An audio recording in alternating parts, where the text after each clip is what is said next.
जब धर्मदास जी बहुत व्याकुल हो गए थे। धर्मदास जी को आप खूब समझते होंगे। धर्मदास जी, आदरणीय धर्मदास साहिब जी एक बहुत ही पुण्यकर्मी प्राणी थे। और विचार करो पुण्यात्माओं, जिसके साथ भगवान रहे, साथ साथ फिरे, उससे पुण्यात्मा कौन होगा। साथ रहे, लेकिन हम समझ नहीं सक पाए, क्योंकि परमात्मा कहते हैं मैं रोवत हूँ सृष्टि को और सृष्टि रोए मोहे। और गरीबदास इस योग को समझ नहीं सकता कोई। धर्मदास जी के साथ भगवान रहे और ऐसे ऐसे लीला करके दिखाई जो भगवान ही कर सकता और कर ही नहीं सकता। और फिर भी बुद्धि काम ना करी। धर्मदास जी की आंखों देख भी आ कि वहाँ से सचमुच ये परमात्मा है। हमारे ऊपर इतना प्रेशर है, उसके बाद भी मोहवश इतना अंधा हो गया। जब परमात्मा ने कहा कि धर्मदास मेरी लाख दुहाई, धर्मदास मेरी लाख दुहाई, ये मूल ज्ञान कहीं बाहर ना जाई। जो मैंने तुझे ज्ञान, मूल ज्ञान दिया है, वास्तविक ज्ञान दिया है, इसका अभी कहीं चर्चा ना करना। और फिर कहा कि धर्मदास मेरी लाख दुहाई, ये सार शब्द कहीं बाहर ना जाई। सार शब्द बार जो पढ़ी बिचली पीढ़ी हंस नी तरही। अब धर्मदास जी को परमात्मा ने बताया कि ये ज्ञान और ये नाम जो तीनों मंत्र हैं, सतनाम और सारनाम, ये तीन मंत्र का एक जाप बन जाता है। ये आप किसी को नहीं बताना, खुद मंत्र जाप कर ले और इससे मोक्ष होगा। इसके बगैर मोक्ष नहीं हो सकता प्राणी का। अधिकारी संत से प्राप्त लेना पड़ेगा। अपने आत्माओं, जब धर्मदास जी ने ये भी देख लिया कि समर्थ है ये तेरे साथ खड़ा, सतलोक में भी देख आए, वापस आ लिए, फिर भी उसके मन में मोह इतना छा गया, रोने लग गया बैठ के। परमात्मा ने कहा क्यों मायूस हो गया भाई भगत। तब वो क्या कहता है कि भगवान आपने स्पष्ट कर दिया कि इन मंत्रों के बगैर मोक्ष नहीं। ये जो मंत्र आप बता रहे हो, सतनाम और ये सारनाम, ये तीन मंत्र का जाप है, इसके बगैर मोक्ष नहीं।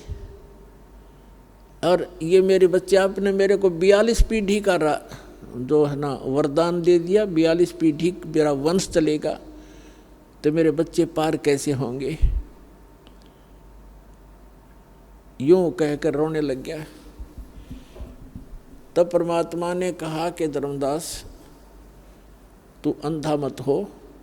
यदि ये ज्ञान और ये नाम आपने इनको बता दिया, आने वाले समय में तेरे इस पंथ में तेरे वंशजों को काल ठगेगा और इनको भ्रमित कर लेगा। अपने दूत भेजेगा, उन दूतों को ये हाथ लग गए मूल मंत्र, तो बिचली पीढ़ी मैं सबको पार करूँगा विश्व को, तो ये पार नहीं हो पाओगे भाई। मेरा मिशन खराब हो जाएगा, मेरा सारा दाव नष्ट हो जाएगा जो मैं लगाना चाहता हूँ। तो धर्मदास मेरी लाख दुहाई, लाख दुहाई, और ये सार शब्द की तो बाहर ना जाई। अब धर्मदास जी बहुत दुखी हो गया। परमात्मा ने सोचा यूँ काम बिगाड़ेगा, यूँ डोबेगा, कहानी मेरी बनी बनाई। तो परमात्मा ने प्रेरणा की उस दिन, उसके अंदर प्रेरणा की और उसने कहा कि भगवान मैं बहुत अंधा हो चुका हूँ, मोहवश, मेरे बस की बात नहीं रही। परमात्मा बोल मुझे सतलोक भेज दो भगवान, मुझे सतलोक, वह धुन लगा दी दाता ने, अब चल तुझे सतलोक भेजते हैं। जगन्नाथपुरी में एक प्रेरणा की परमात्मा ने उसको कि अगर ये यहाँ रहेगा बच्चों में, इसकी ममता नो की नो बनी रहेगी, यूँ काम बिगाड़ देगा, सारा यूँ नाम बता देगा। और इसके बताया हुआ नाम ने काम तो करना नहीं, क्योंकि अधिकारी नहीं, क्योंकि परमात्मा ने धर्मदास जी को आगे नाम देने का आदेश नहीं दिया था। केवल 5 नाम जो प्रथम मंत्र के यही दिया करते थे, इनका आदेश था। धर्मदास जी के लड़के जो परमात्मा के आशीर्वाद से हुआ था, कबीर जी के आशीर्वाद से, चूड़ामणि जी, उसको भी स्वयं ही दीक्षा दी थी, स्वयं ही उसको आगे नाम 5 नाम देने का गुरुपद प्राप्त कराया था। 5 नाम कौन से? जो आपको प्रथम मंत्र में दिए जाते हैं, फर्स्ट एंड लास्ट छोड़ के। फर्स्ट एंड लास्ट उस में नहीं दिया जाता था। अब ये लंबी कहानी है, बार बार सत्संग सुनोगे तब आपको पता चलेगा कि प्रथम और लास्ट मंत्र उस समय क्यों नहीं दिया जाता था। ये सत्संगों में बताया जाएगा, लेकिन अब विषय दूसरा है आज। तो कबीर परमेश्वर जी ने कहा कि धर्मदास, मैं चारों युग में आता हूँ और प्रत्येक प्राणी को जो एक बार मेरी शरण में आ गया उसको पार करके ही छोड़ता हूँ। और जब मैं एक बार जब समुद्र ने जगन्नाथ के मंदिर को बनने नहीं दिया था, ईर्ष्यावश 5 बार उसको ख़त्म कर दिया था बने बनाए मंदिर को, जगन्नाथपुरी के मंदिर को, तो उस समय मैंने स्वयं आकर के एक संत रूप धारण करके और वहाँ बैठा था समुद्र के किनारे, और समुद्र ऐसे उठ कर रहा था, 40 फुट के करीब ऊंचा उठ के ऐसे पूरा पहाड़ की तरह आगे को बढ़ रहा था। जैसे साइक्लोन आ जाती है, समुद्री तूफान बोलते हैं, वो सब कुछ तहस नहस कर देता है। तो मैंने ऐसे कर दिया था, मेरी शक्ति के सामने समुद्र वहीं का वहीं जाम हो गया था एज इट इज। और फिर विपर रूप धारण करके समुद्र का देव आया था, उसने मुझसे याचना की कि मैं समुद्र तोड़ने जा रहा हूँ, मुझे जाने दे। तब मैंने उससे कहा कि मंदिर तोड़ने जा रहा हूँ, मुझे जाने दे। तो मैंने उसको भाई कह दिया था कि अब तू इधर नहीं जा सकता समुद्र, मैंने राजा को वचन दे दिया है जो मंदिर बनवा रहा है, आप जा सकते हैं। कहने का भाव ये है कि धर्मदास जी को ये प्रेरणा करनी थी परमात्मा ने कि भाई ताकि ये यहाँ से निकले। तो धर्मदास जी कहने लगे, जी वो स्थान अब भी है जहाँ आपने ये समुद्र रोका था। परमात्मा ने कहा कि हाँ अब भी है, मैं देखना चाहता हूँ महाराज, मुझे दिखा दो। परमात्मा चाहो थे कि यहाँ से निकले इस गंध से।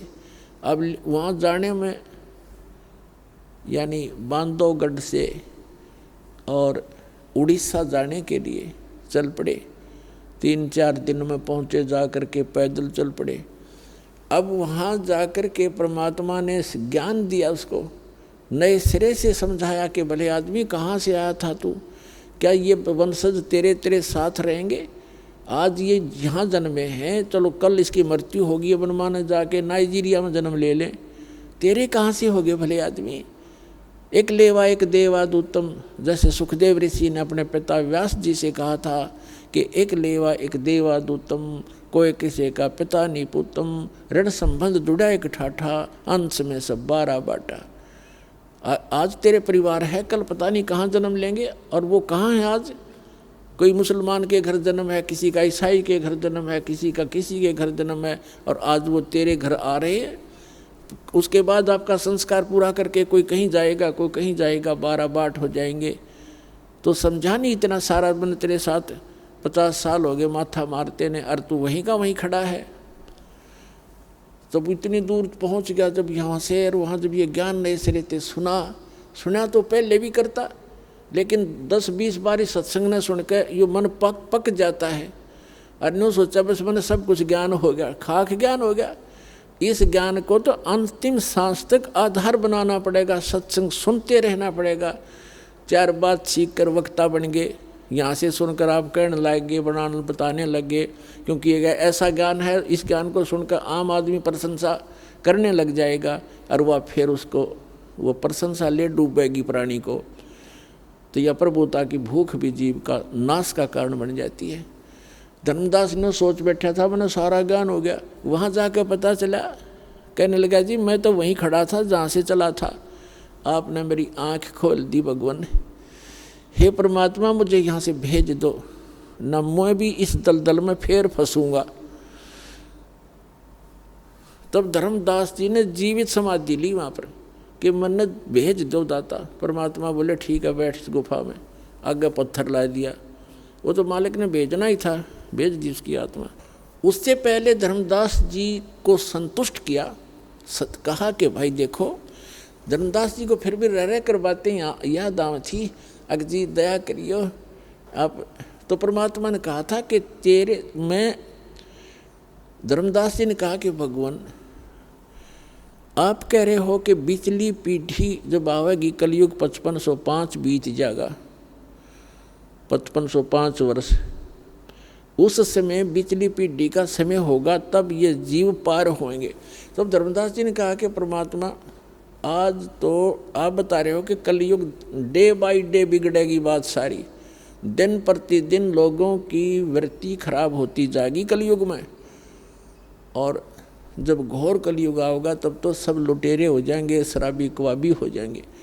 तो परमात्मा 600-500 वर्ष पहले आगे जब ये समय आएगा, उस समय तो लोग और ज़्यादा बिगड़ जाएंगे, तब कैसे पार होंगे वो, और मेरे वंशज कैसे पार होंगे।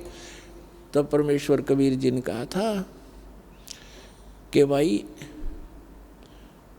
ये 12 पंथ चलेंगे काल के, और 12वां पंथ गरीबदास का होगा, और उस गरीबदास के द्वारा मैं अपनी महिमा की वाणी पुनः प्रकट कराऊंगा,